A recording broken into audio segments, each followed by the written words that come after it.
जय जगन्नाथ सांग माने आपण माने बहुत भल भाव जानिथिबे एबे गोटी वीडियो बहुत अधिक भाइराल हेउची। आम पुरी जगन्नाथ मंदिर रे गोटी शिशु जहार की डॉक्टर माने मध्य मना करि देइथिले किछि करि परिबेनी बोली, किंतु सेई शिशु पुरी जगन्नाथ मंदिर रे शरीरटी सुस्थ होई जाइछि। आपण माने बहुत भल भाव जानिथिबे आम प्रभु जगन्नाथंकर कृपा तो आपण मानकु भल भाव जना अछि। गोटे कथा आपण माने चिंता करंतु, जेउ पिला को पूरा डॉक्टर माने मना करिदेले, छोट शिशुटीर बापा आपण माने जानिथिबे बहुत मेडिकल चक्कर काटिला परे समस्ते मना करि देइथिले। समस्ते कहिथिले जे आमे पारिबोनी, तुमे भगवान को डाक, भगवान को ऊपरे भरोसा कर। से सेठू डायरेक्ट तांको शिशु को धरी आसी पहुँची जाइथिले आम ओडिशा रे थिबा पुरी जगन्नाथ मंदिर रे। आउ प्रभु जगन्नाथंको सामने रे सुआई देइथिले तांको शिशुटी को। आउ किछि समय परे तांको शिशु प्रथमे हाथ हलैथिला, तापरे रेस्पोंड करिथिला। आपण माने एही कथाटी को न्यूज रे निश्चित भाव रे सुनिथिबे। आज आमे सेही पिला विषय रे भल भाव रे कथा हेबा। से पिला किछि भल होई पुणी से पुरी को फेरिची, पुणी तांको बापा तांको पुरी रे आनिकी सुआई देइछंती प्रभु जगन्नाथंको सामने रे। पूरा भल भाव रे आरोग्य करी घर को फेरेइकिरी नहीं जिवे बोली। सांग माने मु विश्वजीत आपण मानकु स्वागत करूछि मोर एक नुआ वीडियो रे। जदि वीडियोटी आपण मानकु भल लागिबो लाइक टिए करि देबे। तो चलंतु सांग माने आजिर वीडियोटी आरंभ करिबा। सांग माने सुस्थ हेउछि कोमा को चली जाइथिबा 8 वर्षर शिशु गत नवेम्बर 8 तारिख रे भाइराल होइथिबा सिंहद्वारर एक भावविह्वल दृश्य। निज कुनी पुओ को भल करिबा पई सिंहद्वार रे आकुल विवेदन करुथिले जणे बापा। एबे पुणी से व्यक्ति जनक आसी बड़ ठाकुरंको धन्यवाद जणाउछंती। कालिया महिमा किए बा बुझिबो, सेई बड़ शांत को ही जणा निज भक्तंक कथा। सांग माने 8 तारिख रे बापा तांको छुआ को धरिकिरी आसीथिले। आउ जेतमळे तांको छुआ हाथ हलैबा आरंभ करिथिला, धीरे धीरे आरोग्य होबाकू बसिथिला, सेतमळे बापांको मन खुशी होई जाइथिला। आ बापा पुणी आजी फेरिचंती प्रभु जगन्नाथंक पाखकू। केतेबळे केउ रूप रे आसी कष्ट लाघव करिथांती ताहा तांको ही गोचर। राजस्थानरू आसीथिले जणे भक्त। कालिया कृपारू पुओ कोमारू फेरिबा परे पुणी थरे चाली आसीछंती श्रीक्षेत्र धाम। पुओ को धीरे धीरे सुस्थ हेउथिबा देखि भाव भक्तिर सह महाप्रभु को जणाउछंती धन्यवाद। सांग माने पुओ कोमा को चली जाइथिला, कौनसी रेस्पोंड करू नथिला। जेतमळे नवेम्बर 8 तारिख रे जेतमळे निज छुआ को आनी प्रभु जगन्नाथंकर बड़ देउळ रे 22 पाच रे सुआई देइथिले, सेतबळे प्रभु भक्तर मन कथा बुझी पारिथिले। आ भक्त को केबे भी हेले निराश करि नथांती प्रभु जगन्नाथ।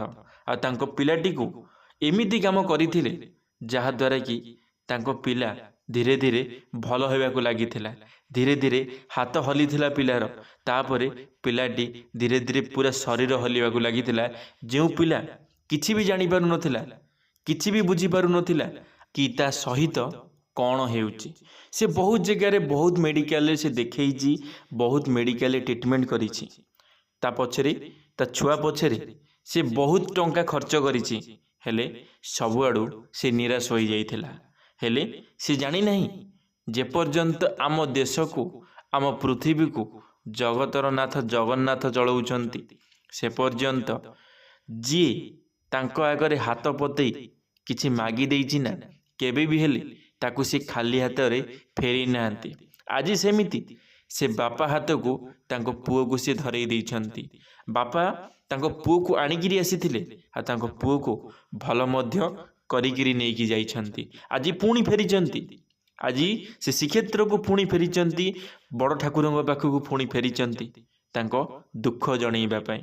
ତାଙ୍କ ପିଲାକୁ ଭଲ ଭାବରେ ପୁରା ଠିକ୍ ସେ ଆରୋଗ୍ୟ କରିଦେବେ ପ୍ରଭୁ ଜଗନ୍ନାଥ।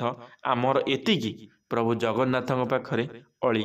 ପ୍ରଭୁ ଜଗନ୍ନାଥ ନିଶ୍ଚିତ ତାଙ୍କ ଡାକ ଶୁଣିବେ ଆଉ ଗୋଟିଏ ସମୟରେ ନିଶ୍ଚିତ ଭାବରେ ତାଙ୍କ ପିଲାର ଶରୀର ପୁରା ଭାବରେ ଭଲ କରିଦେବେ। ପୁରା ଆରୋଗ୍ୟ ହୋଇ ତାଙ୍କ ପିଲା ପୁରୀ ଶ୍ରୀକ୍ଷେତ୍ରରୁ ଘରକୁ ଫେରିବ। ପିଲାବେଳୁ ସୁସ୍ଥ ଥିଲା କୁନି ଛୁଆଟି।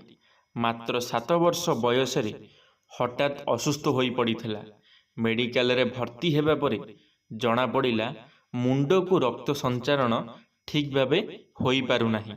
ପୁଅକୁ ଭଲ କରିବାକୁ ରାଜସ୍ଥାନର ଅନେକ ସରକାରୀ ଏବଂ ବେସରକାରୀ ମେଡ଼ିକାଲରେ ଦେଖାଇଥିଲେ ବାପା। ମାତ୍ର ପୁଅ ଭଲ ହେବା ପରିବର୍ତ୍ତେ ଅଧିକ ଅସୁସ୍ଥ ହୋଇ ପଡ଼ିଥିଲା ଆଉ ଶେଷରେ କୋମାକୁ ଚାଲିଗଲା। ଡାକ୍ତର ମଧ୍ୟ ଆଶା ଛାଡ଼ି ଫେରାଇ ଦେଇଥିଲେ, କିନ୍ତୁ ଆଶା ଛାଡ଼ି ନଥିଲେ କୁନି ଛୁଆଟିର ବାପା।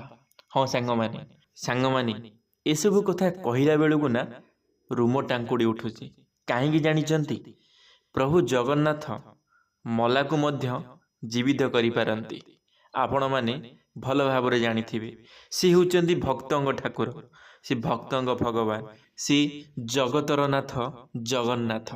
ସେ କେବେ ବି ହେଲେ ତାଙ୍କ ଭକ୍ତର ଦୁଃଖ ସହି ନଥାନ୍ତି କି ସହିପାରିବେ ବି ନାହିଁ। କୁନି ଛୁଆଟିକୁ ଜଗନ୍ନାଥ ଆଶୀର୍ବାଦ କଲେ। ପ୍ରଭୁ ଜଗତର ନାଥ ଜଗନ୍ନାଥ ଆଶୀର୍ବାଦ କଲେ। ଜନ୍ମରୁ 7 ବର୍ଷ ଯାଏଁ ପିଲାଟି ସୁସ୍ଥ ଥିଲା। ପିଲାର କୌଣସି ଅସୁବିଧା ନଥିଲା। ହେଲେ ପିଲାର ହଠାତ୍ ଶରୀର ଅସୁସ୍ଥ ହୋଇ ପଡ଼ିଥିଲା, ଯାହାଦ୍ୱାରା କି ତା ବାପା, ପିଲାଟିର ବାପା ବହୁତ ଜାଗାରେ ଦେଖେଇଥିଲେ, ବହୁତ ଜାଗାରେ ଟ୍ରିଟମେଣ୍ଟ ମଧ୍ୟ କରିଥିଲେ, ହେଲେ କୌଣସି ସଫଳତା ମିଳିନଥିଲା। ସବୁ ଡକ୍ଟରମାନେ ମନା ମଧ୍ୟ କରିଦେଇଥିଲେ ଗୋଟିଏ ସମୟରେ, ଆଉ ପିଲାଟି କୋମାକୁ ଚାଲି ଯାଇଥିଲା। ବାପା କାନ୍ଦି କାନ୍ଦି ଆସି ପ୍ରଭୁ ଜଗନ୍ନାଥଙ୍କ ସାମ୍ନାରେ ଶୁଆଇ ଦେଇଥିଲା। ମନରେ ଭକ୍ତି ରଖିଥିଲା କି ନାଇଁ, ପ୍ରଭୁ ଜଗନ୍ନାଥ ମୋ ଛୁଆକୁ ସୁସ୍ଥ କରିଦେବେ, ମୋ ଛୁଆକୁ ଭଲ କରିଦେବେ। ଆଉ ସେ ଭକ୍ତିରେ ଶକ୍ତି ମଧ୍ୟ ଥିଲା, ସେ ଭକ୍ତିରେ ଭଲ ପାଇବା ମଧ୍ୟ ଥିଲା। ସେଥିପାଇଁ ସେ ତାଙ୍କ ପିଲାକୁ ଆଜି ଫେରି ପାଇଲେ। ସେ ତାଙ୍କ ପିଲାକୁ ସୁସ୍ଥ କରି ତାଙ୍କ ଘରକୁ ନେଇପାରିବେ।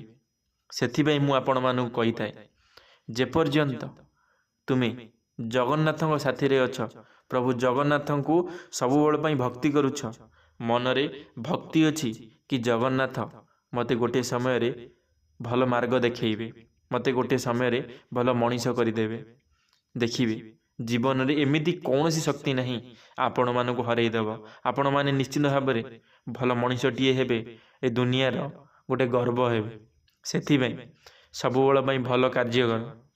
ଖରାପ କାର୍ଯ୍ୟ ତ ଦୁନିଆ କରୁଛି, ତୁମେ ତ କିଛି ଭଲ କର, ଦେଖିବ ବହୁତ ଖୁସିରେ ରହିବ, ଜୀବନରେ ଦୁଃଖ ଦୂର ହୋଇଯିବ। ଧନ୍ୟବାଦ ସାଙ୍ଗମାନେ, ଭିଡ଼ିଓଟି ଶେଷ ପର୍ଯ୍ୟନ୍ତ ଦେଖିଥିବାରୁ ଆପଣମାନଙ୍କୁ ଅଶେଷ ଅଶେଷ ଧନ୍ୟବାଦ। ଯଦି ଭିଡ଼ିଓଟି ଭଲ ଲାଗିଥିବ ଲାଇକ୍ଟିଏ କରିଦେବେ, କମେଣ୍ଟରେ ଆପଣମାନଙ୍କର ମତାମତ ରଖିବେ, ଚ୍ୟାନେଲଟିକୁ ସବସ୍କ୍ରାଇବ୍ ମଧ୍ୟ କରିଦେବେ। ଧନ୍ୟବାଦ। ଜୟ ଜଗନ୍ନାଥ, ଜୟ ମା ଶାରଳା।